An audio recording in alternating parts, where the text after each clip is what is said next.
ಹೆಜ್ಜೆ ಕಾಲ್ಗಳ ಧ್ವನಿಯ ತೋರುತ್ತ ಹೆಜ್ಜೆಯ ಮೇಲೆ ಹೆಜ್ಜೆಯ ನಿಂಕುತ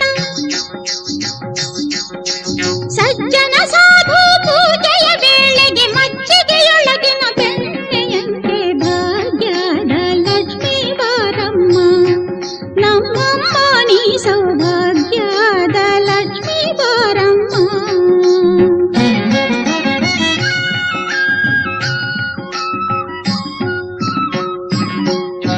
ಕನಕ ವೃಷ್ಟಿಯ ಕರೆಯುತ್ತ